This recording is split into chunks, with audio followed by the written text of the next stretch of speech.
Boa noite. Vocês preferem que eu fale no microfone? À tua vontade. É que se vocês preferirem, eu falo, não tenho medo de microfone. Se eu estiver falando um pouco baixo, vocês me falem, eu vou para o microfone. É que eu gosto de ficar mais perto de vocês. Antes de tudo, eu queria agradecer o convite, muito me honra. Eu saí de Bauru para vir para cá porque eu preciso trabalhar. É por isso que eu estou aqui. Como é que eu vou aprender se eu não me colocar no meio de uma conversa? E é o que eu gostaria que acontecesse hoje, uma conversa. Ninguém contou para o João, mas eu não gosto da palestra. Eu não gosto muito mesmo. Eu prefiro conversar. Quando vocês falam comigo, eu fico muito satisfeito, porque eu aprendo, porque a gente fica mais próximo e porque eu consigo descobrir o que é que eu preciso falar para vocês. Porque eu acho muito interessante o palestrante decidir o que vocês vão ouvir. Não é curioso? Não seria melhor vocês dizerem o que vocês querem ouvir? Um dia a gente podia fazer dessa forma. Tema livre, vocês contam o que vocês querem ouvir. E aí a gente conversa. Então eu vou ficar aguardando que vocês me interrompam a hora que vocês quiserem. Pode ser que eu fale algumas bobagens. Então fiquem à vontade para corrigir. Fiquem atentos, que eu posso colocar umas bobagens no meio de umas verdades. Para ver se está acordado. Isso, Pode ser que eu diga alguma coisa que eu precise melhorar a forma de dizer, aprofundar, explicar melhor, Então, me interrompa, não deixa para o final, porque o final acaba, No final a gente acaba, vai embora. Então, sintam-se à vontade, não fiquem tímidos. Falaram que vocês são um pouco tímidos, mas eu não entendi bem, porque eu sou a visita, Então, eu que tenho que estar tímido e não vocês. Tá certo? A casa é de vocês, E eu agradeço muito a recepção de todos. Muito bem. O tema é um tema provocativo, fazendo do erro um degrau. Vocês sabem que o Cristo veio até nós e está conosco para mudar a forma como a gente vive. Se a gente não utilizar o Cristo para viver diferente, ele não serve para nada. Se a gente não aproveitar o Cristo, a grandeza de tudo que ele coloca para nós, para mudar a forma de pensar e principalmente de sentir, a gente não está aproveitando quase nada ou nada da grandeza, do banquete que ele traz para nós. Desde muito tempo, até antes de Cristo, o erro foi colocado para nós, todos, o mundo inteiro, como sendo algo ruim. Tá certo isso?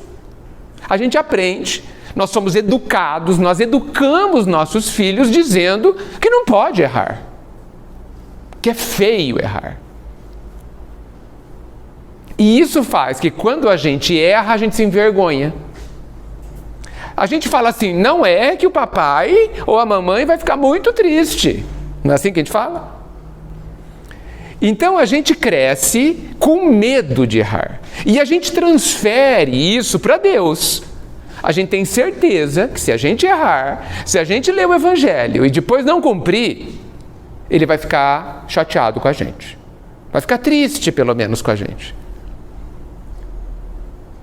Ou seja, nós estamos profundamente habituados a uma ideia de que errar é ruim, de que errar, olha só o que eu vou falar, é errado. Curioso isso, De que errar, que o erro não deve ocorrer. Tá certo isso? Antes de Cristo havia a ideia do olho por olho e do dente por dente. Olha só, errou, fica sem dedo. Roubou, fica sem mão. Tá certo? E isso perdura até hoje.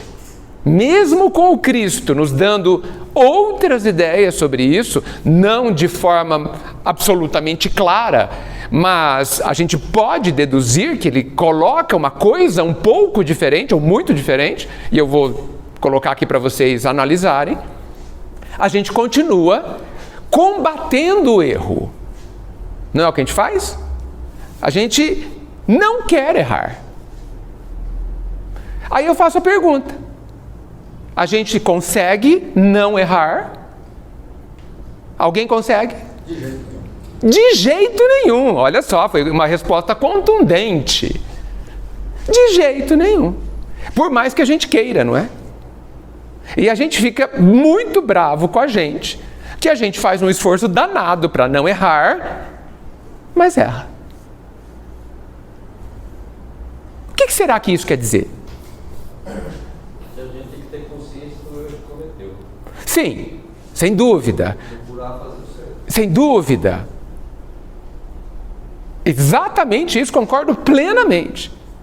O erro precisa ser analisado e a gente precisa fazer melhor, de outro jeito, e não errar. Concordo plenamente. Porém, o que a gente sente sobre isso e a forma como a gente encara o erro, no meu entendimento, dificulta o avanço que a gente precisa ter, dificulta que a gente acerte. Vou dar um exemplo. Não sei se tem professores ou professoras aqui presentes, mas num processo de alfabetização, no processo de aprender matemática, 2 mais 2, é possível não errar?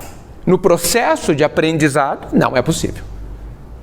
O erro faz parte, então, do processo evolutivo? Faz parte, gente. O erro está previsto no nosso caminho. Quando a gente erra, o pai não se espanta de jeito nenhum. Ele diz assim: me conte uma novidade. Me conte uma novidade. Pai, errei. Ok, já sabia disso faz tempo, né? Antes de você errar, eu já sabia que você ia cair naquele buraco ali, ó. Por quê? Porque a gente não sabe fazer. Estamos em aprendizado. Estaria errado eu dizer que o erro é pedagógico? Que através do erro, quando erro, não que eu precise errar, vejam bem, mas quando eu erro e faço o que você disse, e paro para analisar o meu erro, e uso a minha vontade de acertar para avançar, esse erro se torna importante? Exato, eu aprendo com o erro. Sabe quando o erro não serve para nada? Quando eu não aprendo com ele. Aí o erro foi uma perda de tempo. Vou ter que errar de novo, inclusive. Agora, quando eu erro e aprendo, a gente aproveitou o erro. Acho que tem uma poesia da Cecília Meirelles, salvo o meu engano, que ela diz assim: quero a glória de todos os erros.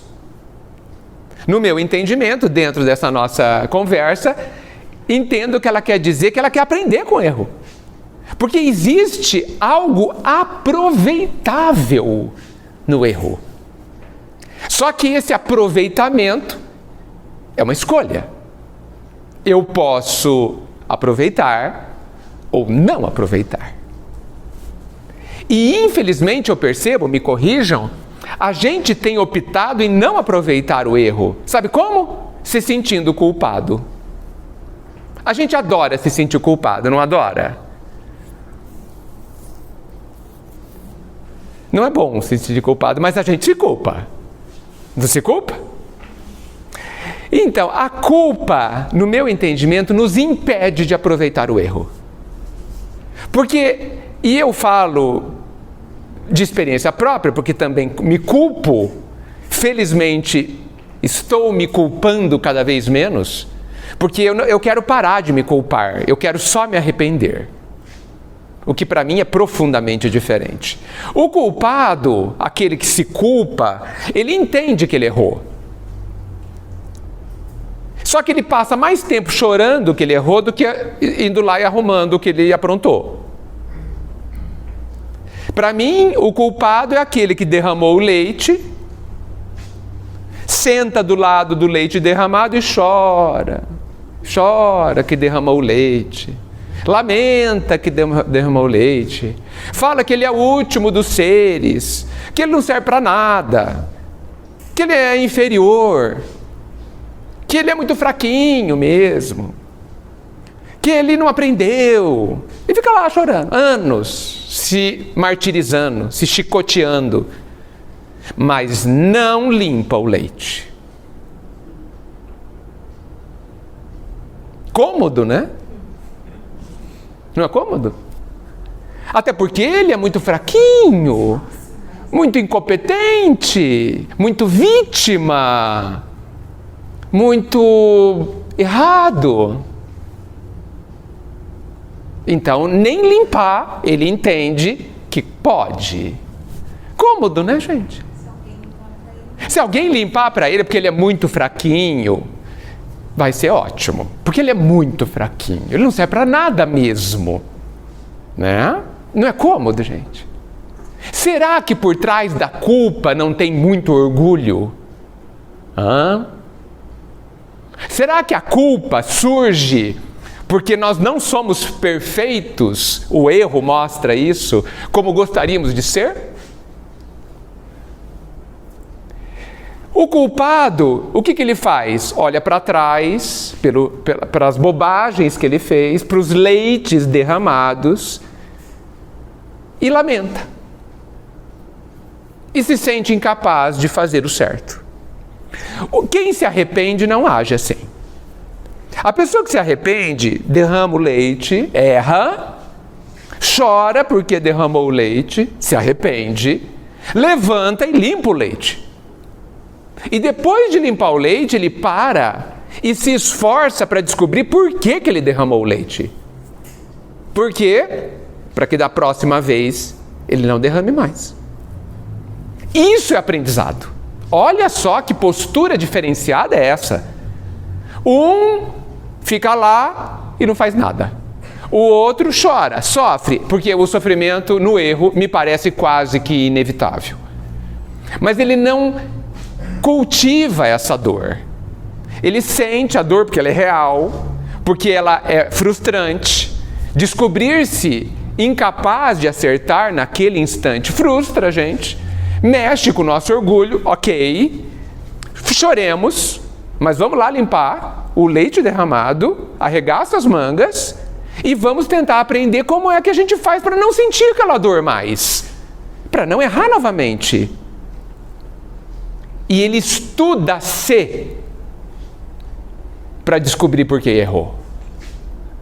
Ele analisa a situação para descobrir por que errou.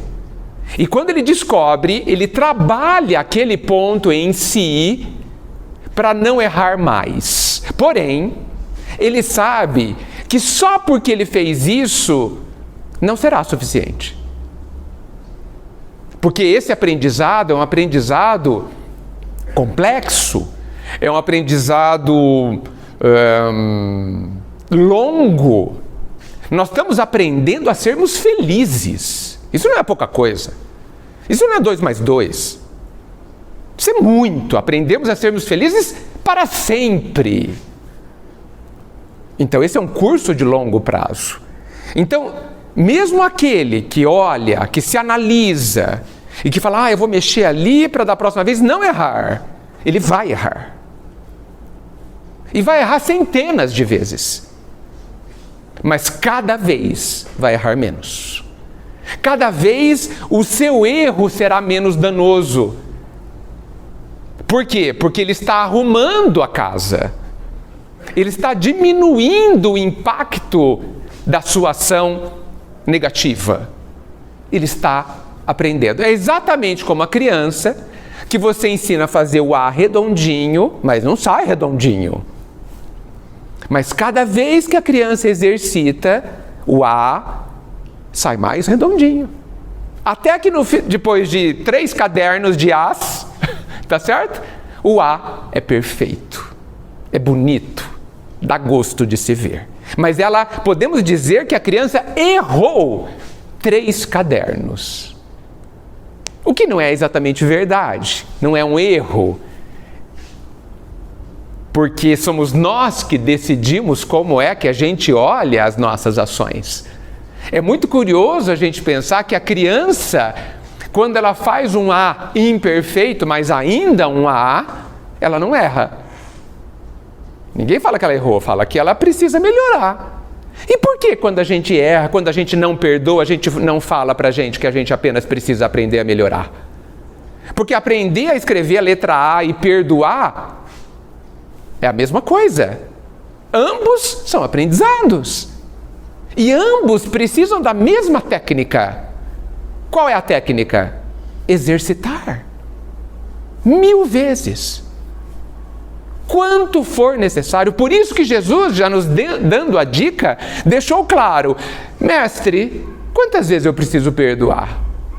7 vezes? Não, 7 é muito pouco, você não aprende nada perdoando 7 vezes. É 70 vezes 7 vezes. Cada ofensa. Não é a vida inteira, dá 490 vezes só. Numa semana a gente já acabou com o número. Não é? A gente precisa perdoar 70 vezes 7 cada ofensa que venha a perturbar o nosso coração. E muita coisa perturba o nosso coração, não perturba? Se está chovendo, a gente precisa perdoar. Se está sol, a gente precisa perdoar, porque está muito calor. Se o nosso corpo está mais fraquinho, tem que perdoar o corpo. Se o outro falou mais alto, a gente tem que perdoar. Se perdemos o ônibus, temos que perdoar. A gente tem que perdoar tudo aquilo que venha a perturbar o nosso coração. E para isso, como Jesus claramente nos ensinou, nós temos que exercitar o perdão. Quantas vezes, mestre? Até perdoar. Quantas vezes eu tenho que fazer a letra A até ficar redonda? Simples assim. Agora, quem é que vai conseguir acertar? Quem não ficar do lado do leite derramado, se autoflagelando na culpa. Porque a culpa, eu insisto, é extremamente cômoda. E, infelizmente, nós não estamos fazendo dos nossos erros degraus de subida. A gente está desaproveitando os nossos erros. Quando a gente não olha para eles como um fator de autodescoberta. Queremos nos conhecer? Olhemos os erros. Eles falam tanto de nós. Observemos quando a gente se incomoda, quando a gente se sente ofendido, quando a gente está com raiva, quando a gente desgosta de alguma coisa. Observemos-nos nessas situações e a gente estará tendo a chance de se conhecer. E por que eu estou falando se conhecer? Porque não há outra forma de evoluir sem se conhecer. Olhemos lá a questão 919 do Livro dos Espíritos. A resposta: conhece-te a ti mesmo. Não há outro caminho, gente. Se eu não olhar para mim, se eu não conduzir o meu processo de aperfeiçoamento conscientemente, lucidamente, eu vou evoluir, mas mais lentamente. E não vou, muitas vezes, entender o que a vida está fazendo comigo. Porque a vida, gente, nós sabemos, nós, principalmente espíritas, ela é uma grande escola. A vida encarnada é uma grande escola. E o que a gente faz na escola? Aprende como? Se submetendo aos exercícios que a vida dá. Agora, como que a gente encara os exercícios que a vida dá? Como tragédias. E quando eles chegam, os exercícios, a gente chora, assustados, sem compreender o que eles estão fazendo. Por que eles estão ali na nossa vida? Por que uma professora dá um exercício para o aluno? Para que ele aprenda. E por que a gente, quando recebe o exercício, não encara dessa forma? Por que a gente encara como tragédia? Sendo que, segundo o que eu estou colocando para a análise de vocês, é apenas um exercício. Já que nem morrer podemos. Alguém aqui pode morrer? De verdade, claro. Não, né? Ninguém. Olha, não podemos morrer. Ah, mas eu quero. Lamento. Não vai conseguir. No máximo, matar o próprio corpo, o que é nada. Falando para um jovem como você, é um game, é um jogo que não pode sair do jogo. Só pode mudar de fase. Essa é a vida. Nessa vida, nesse jogo, ninguém está autorizado a sair do jogo. Deus não deixa. E por quê? Porque nesse jogo todo mundo vai ganhar. Bom, né? Não é bom? Só que vai ganhar com as próprias pernas. Vai ter que mudar de fase, descobrindo como é que muda de fase. Aprendendo. E a gente tem que aprender com os jovens, que eles que ficam jogando, e a gente precisa aprender como é que joga, não o jogo deles, necessariamente, mas a vida, como é que eles jogam? Eles sabem que eles têm que pegar umas peças lá, né? Umas arminhas, uns poderes, umas munições. E onde estão esses elementos? Eles não sabem. Então eles procuram. Vão em todo lugar que o jogo deixa, curiosos, estimulados, querendo pular uma ponte, pular um edifício, vencer uma luta, querendo vencer os desafios do jogo, sem medo de jogar. Porque se não der certo, eles vão perder lá a vida, depois pegam outra. Não é assim com a gente? Se a gente perder esse corpo, acontece o quê? A gente pega outro. E eu não estou falando assim, desmerecendo a imensa importância do corpo encarnado. Imensa importância. Do valor gigantesco que ele tem e que a gente precisa dar a ele. Mas eu estou dizendo que muito mais importante que o nosso corpo é o espírito que está dentro dele. Não é? Que somos nós. Nós somos filhos de Deus, gente. Nós somos muito mais importantes que o corpo, apesar do imenso valor dele. Então, se precisar viver 10 vidas, iremos viver 10 vidas. Que nem no jogo. Se perdeu a vida, começa de novo. Até ganhar, até mudar de fase. É exatamente um game. Tomara que os jovens percebam e transfiram essa ideia do game para a vida. Para que nós todos tenhamos alegria de viver. E mais, alegria de viver os exercícios que a vida dá. Numa empresa, numa escola, em qualquer organização, aqui na casa, quando a diretoria, quando tem um grande problema para resolver, quem que ele chama? O mais capaz ou o menos capaz? O mais capaz. O melhor funcionário. Se você tem um aluno complicado, o melhor professor. É assim que a gente faz. Se a vida entende que você é muito capaz, ela vai te dar o problema mais difícil. Porque só você pode resolver. Só que a gente reclama. A gente não quer o problema mais difícil.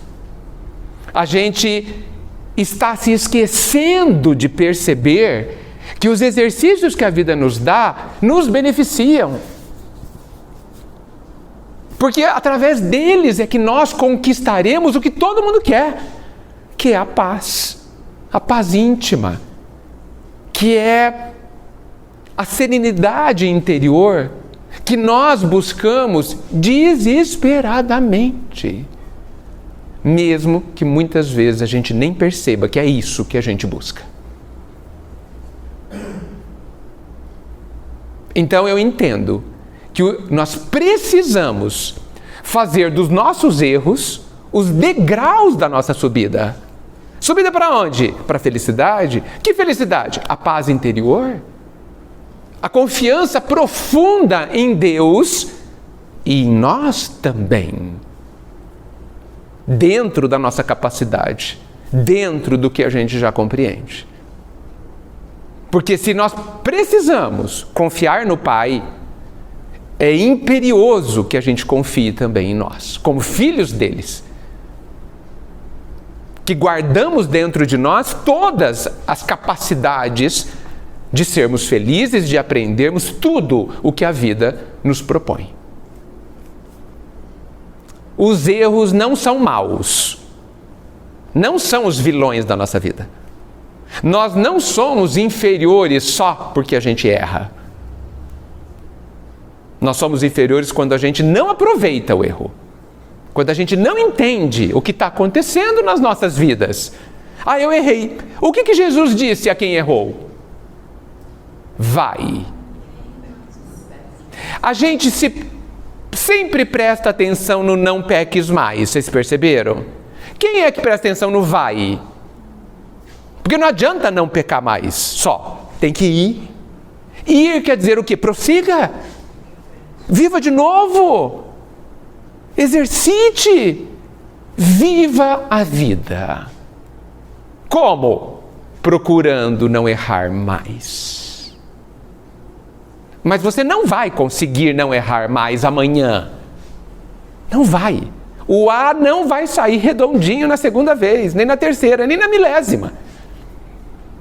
Mas pouco a pouco as nossas ações se tornarão cada vez mais perfeitas.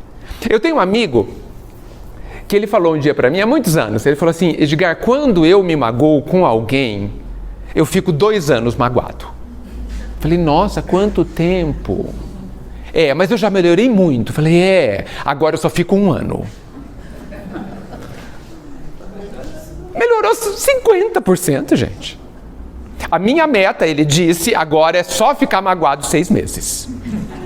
Olha, se ele sair dessa vida só ficando magoado 6 meses, olha quanto ele lucrou, gente. Nós podemos dizer, ele continua sem perdoar, percebam? Percebam que ele continua sem perdoar? Ele não perdoa ainda. Quer dizer, ele demora 6 meses, 1 ano para perdoar. Mas ele já perdoa? Ele sofre 6 meses. Notem bem. A vida dele é um inferno. 1 ano, gente. Era 2, agora já melhorou. Está quase no céu. É assim, gente. É um processo. Nenhuma fruta amadurece em 1 segundo. Ela amadurece aos poucos, tanto que a gente acorda, olha para o pé e fala, amadureceu, nem vi. Parece que ela amadureceu em 1 minuto. Não foi, passou 2 semanas amadurecendo, você que não percebeu. Da mesma forma que as crianças, os nossos filhos crescem, a gente quase nem percebe. Percebe porque perdeu a roupa. Nossa, cresceu. Aí a pessoa que está longe, que faz 3 meses que não vê, nossa, como cresceu. Porque percebe a diferença. Nós que estamos ali grudados, achamos que não aconteceu nada. Tal a nossa incapacidade de perceber as coisas. Por isso que nós somos muito cegos. De coração, de percepção. Bem, eu falei demais, olha, mais 40 minutos, ninguém me perguntou nada, ninguém falou nada, ninguém discordou, ninguém... E aí, gente? Faz sentido ou não faz sentido o que eu disse? Não tem o que discordar. Oi, não tem? Não tem o que discordar. É muito perigoso não discordar. Será que é isso mesmo? Será que a gente pode não sofrer tanto por estar errando? Porque quando a gente se culpa, a gente se martiriza. O problema, gente, é o seguinte, nós vamos sofrer quando errar, não tem jeito.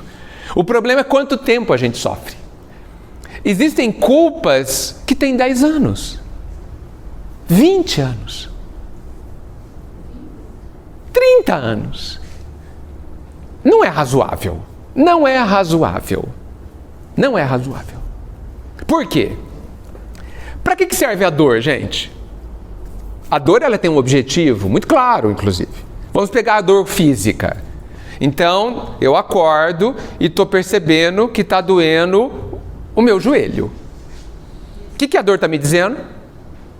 Que tem alguma coisa no meu joelho, que eu preciso ver. Tá certo isso? A dor é má? Não.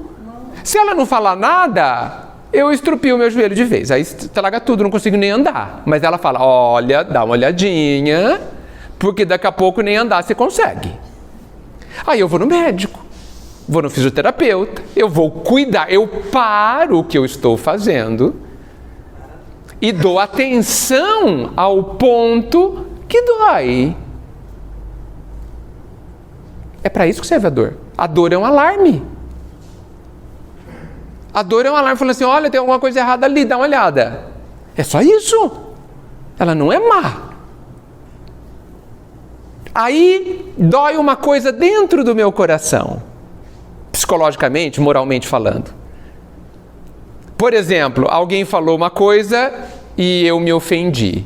É uma dor, né? Uma dor. O que essa dor está falando? Tem alguma coisa errada. Aonde que está errado? Você foi perfeita. Aonde eu estou sentindo a dor? É a pessoa que está errada? Ela está muito bem, obrigada.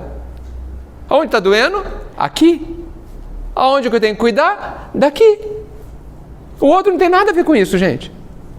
O que ele fez é problema dele. O que eu estou sentindo é problema meu.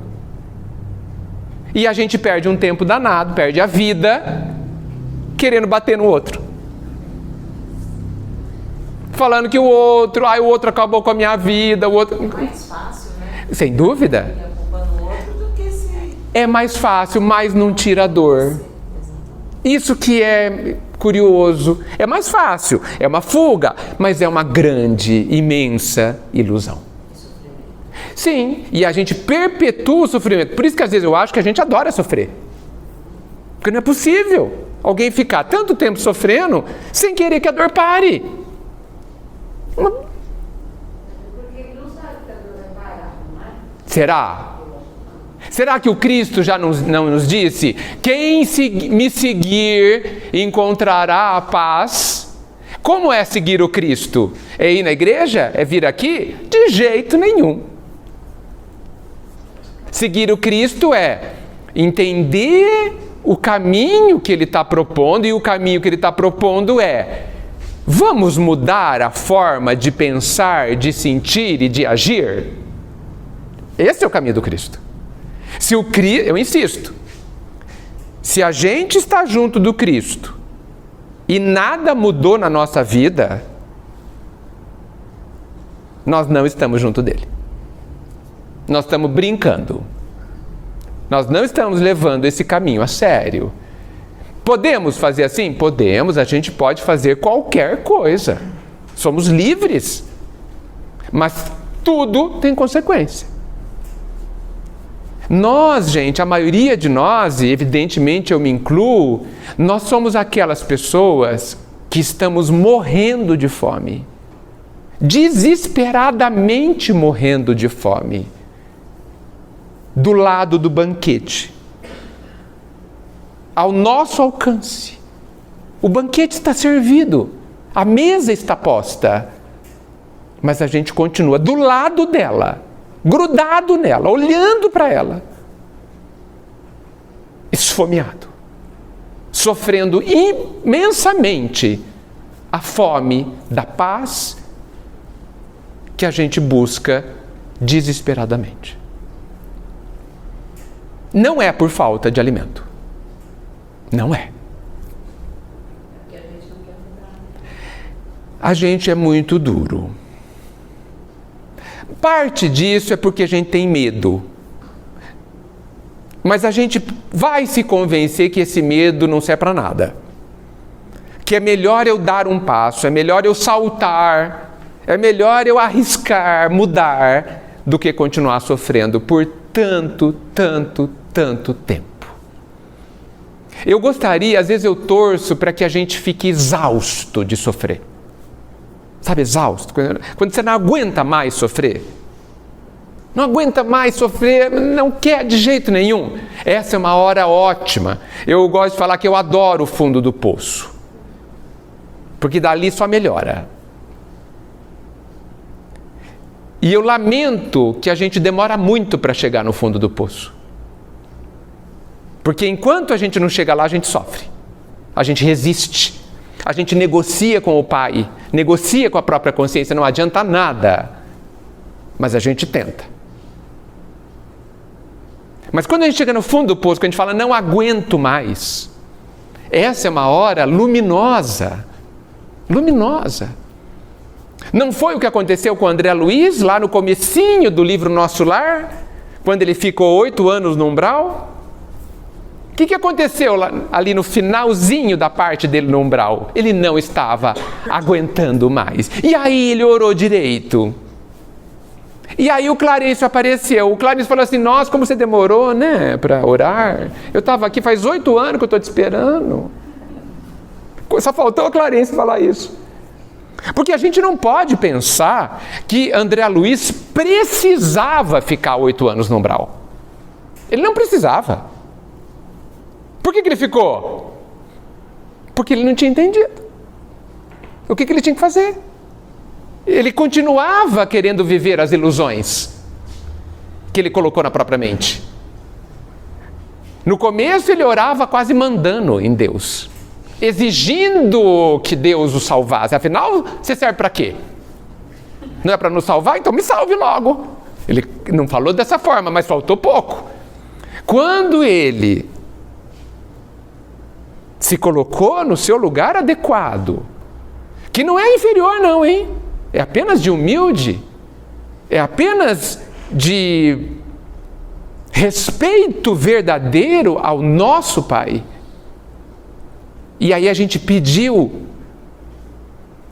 que o Pai nos dê o que for possível nos dar.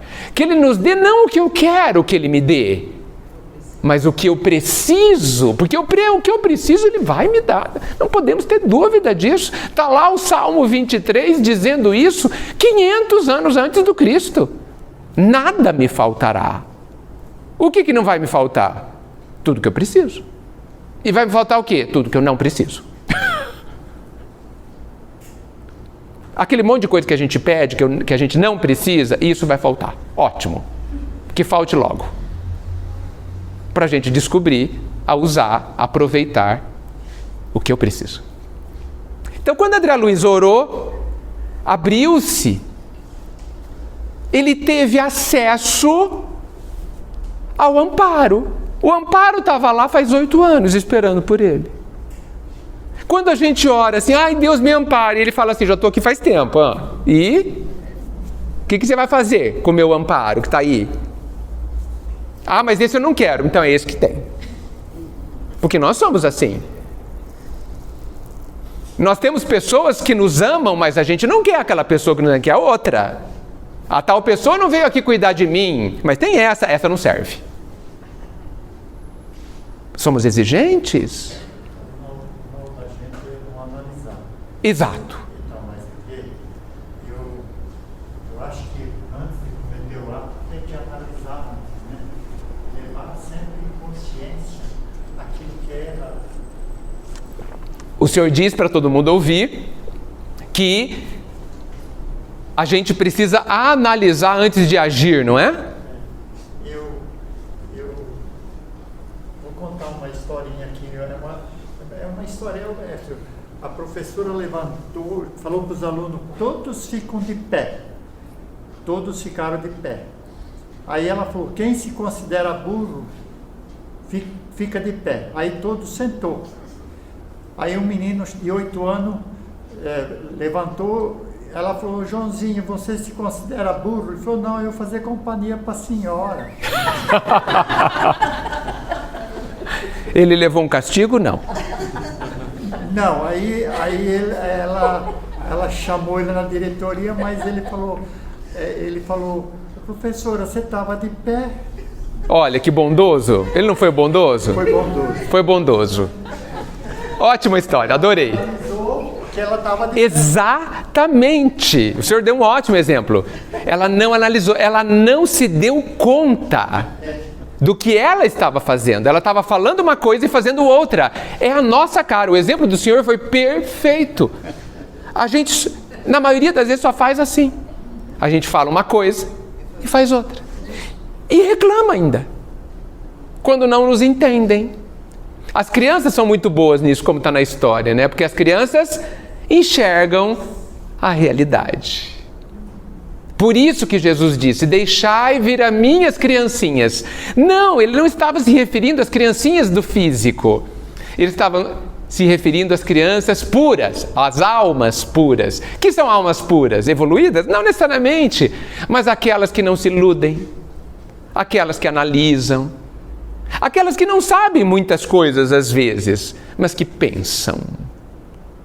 E nós precisamos cada vez mais disso. Refletir com calma, parar de se preocupar tanto com os outros, parar de querer controlar a vida do outro como se a gente fosse um obsessor.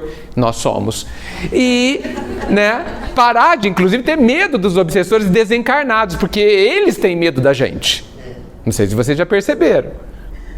Então, quando a gente se ocupar daquilo que é importante, que é a nossa vida, nós vamos ganhar muito. Nós vamos pensar, como nosso amigo ali disse, e nós vamos tomar outras decisões, aproveitando os erros que existirão ainda durante milênios na nossa vida.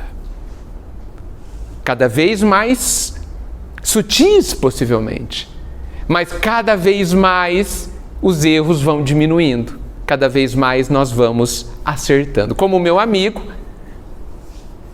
nós vamos demorar só 6 meses para perdoar, e depois 4 meses, depois 2 meses, depois 1 dia.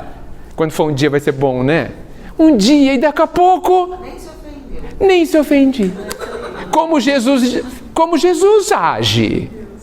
Jesus não perdoa, não há o que perdoar. Nem se ofende. Você me atingiu, nem percebi. Gente, não ficou mais fácil viver? Mais leve. Não é mais leve? Então, eu digo o seguinte, a gente pode errar. Aliás, está escrito em algum lugar que a gente não pode errar? Eu não achei. Me digam. Porque todas as vezes que a gente erra, Deus vai fazer o quê? Nos perdoar, né? Alguém vai ficar para trás nessa história? Das ovelhas que me deste, nenhuma se perderá. Até aqueles que erram muito, até aqueles que querem errar. Porque tem alguns de nós também, tem situações que a gente quer ir lá falar e cutucar a pessoa, não quer? A gente até planeja, amanhã no café da manhã, fulano não me escapa. Não é assim que a gente faz? De noite, antes de dormir? O que a gente vai falar para ela? Uma coisa boa? Não. A gente vai lá ferir. Somos nós, gente. Por que a gente precisa esconder? As pedras da calçada sabem disso. De tão comum que é. Então, nós somos aqueles que muitas vezes decidimos ferir. Mas continuamos amados. Porque o amor do Pai é incondicional. Mas esse amor nos livra das consequências? Não. Por quê? Porque as consequências nos ajudam a aprender. Feliz de nós que o Pai determinou que quem planta, colherá.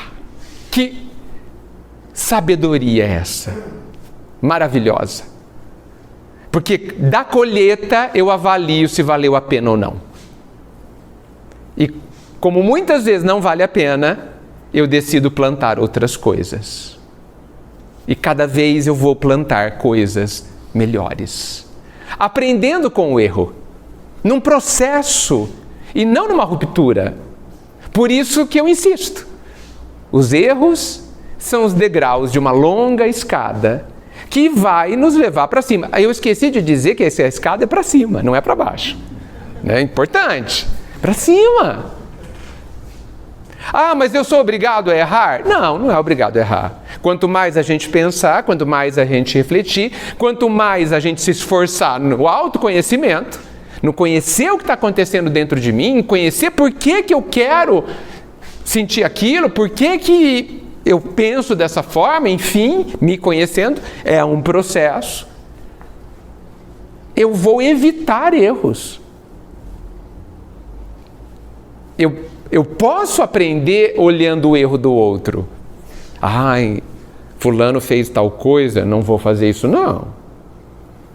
Não é bom. Ele sofreu muito, eu não quero sofrer. Você já aprendeu, olha só. O erro não é obrigatório.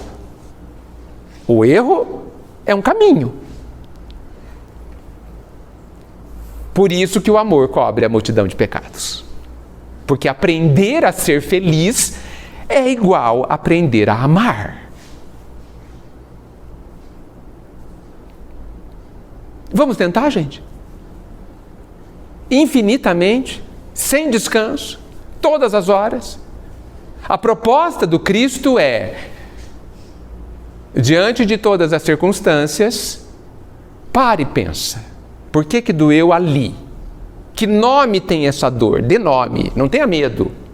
Não sinta vergonha do que sente. O fato de você sentir vergonha do que sente não muda o que você sente. O fato de você esconder de você mesmo o que você sente não apaga o que você sente. Olhemos de frente. A criança de 4 anos, ela não é culpada porque é analfabeta. É culpada? Ela é criminosa? Não. Nós somos todos analfabetos do amor. E nós não somos criminosos porque não sabemos amar, nem perdoar, nem nada.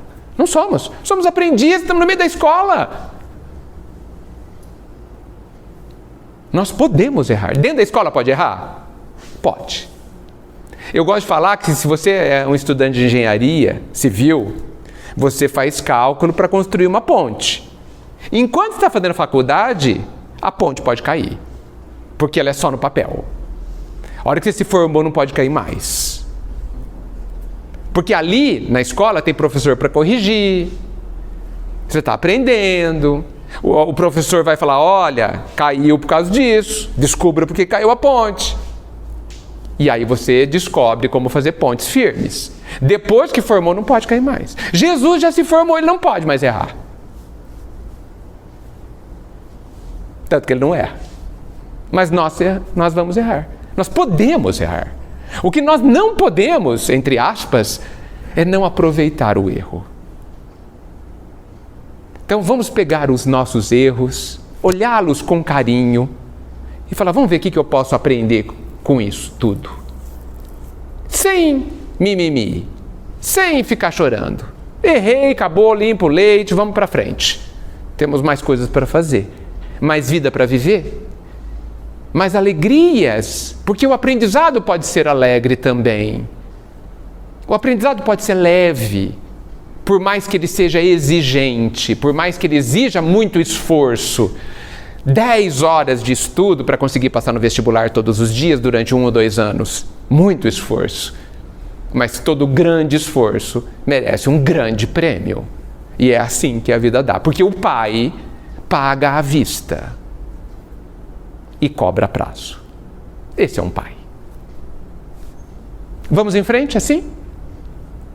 Se ninguém quiser falar mais nada, eu encerro aqui.